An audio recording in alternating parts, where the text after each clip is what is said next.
যমুনা অভিমুখে আমরা প্রধান উপদেষ্টার বাসভবন বরাবর যাওয়ার একটু চেষ্টা করেছিলাম আমাদের দাবি দাওয়াগুলো জানানোর জন্য।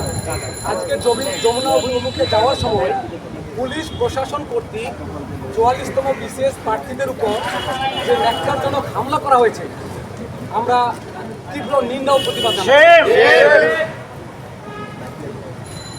2 নম্বর বিষয় হচ্ছে, আমরা আশঙ্কা বোধ করছি বিসিএসকে কেন্দ্র করে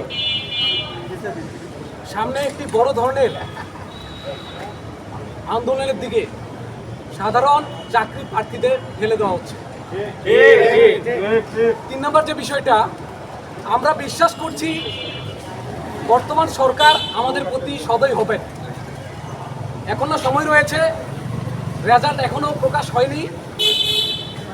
আশা করছি সরকারের জায়গা থেকে অতি সত্বর আমাদের এই ব্যাপারটা দেখবেন।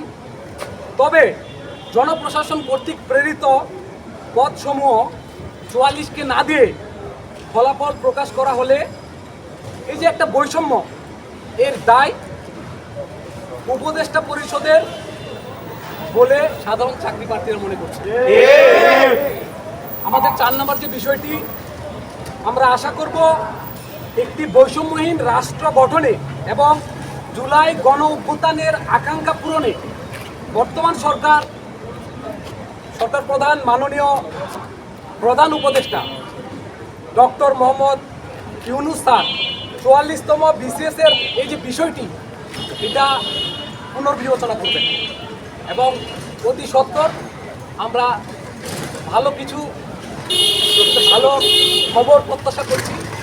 আপনাদের সময় দেওয়ার জন্য সবাইকে ধন্যবাদ জানাই। আমরা আশা করব 44তম বিসিএসের এই যে পদ বৃদ্ধি সংক্রান্ত যে সমস্যা হয়েছে, আসলে সমস্যা থাকলে সমাধানও আছে। আমি মনে করি এখানে সরাসরি ডক্টর মোহাম্মদ ইউনূসের হস্তক্ষেপ আমরা কামনা করছি, ওনার সদয় পুনর্বিবেচনা আমরা প্রত্যাশা করছি। ধন্যবাদ সবাইকে। আসসালামু আলাইকুম। পদ বৃদ্ধি নিয়ে দাবি দেওয়া জানিয়ে আসছি। একটা বিষয় হচ্ছে কি, পদ বৃদ্ধি নিয়ে আসলে দাবি দেওয়া জানানোর কিছুই নেই। বিগত বিসিএসগুলোর প্রত্যেকটিতেই অটোমেটিক্যালি পদ বৃদ্ধি করা হয়েছে, কারণ অনেকগুলো শূন্যপদ রয়েছে। ধারাবাহিকভাবে ট্র্যাডিশনালি এটা কিন্তু চলে এসেছে। আর আমরা মনে করি 44তম বিসিএস শিক্ষার্থীরা জুলাই আন্দোলন করতে গিয়ে সবচেয়ে বেশি ভুক্তভোগী আমরা।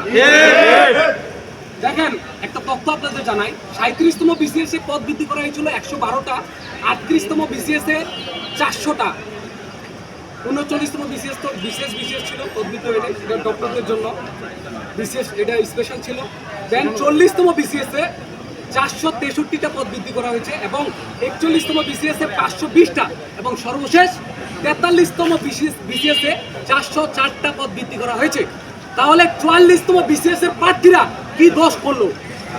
বিসিএস এর পুরো ব্যাচটা কি সরকারের দোষের হতে পারে? কখনো প্রশ্ন রেখে যায় আমাদের প্রশ্নটা আমাদের মনে ঘুরপাক খাচ্ছে।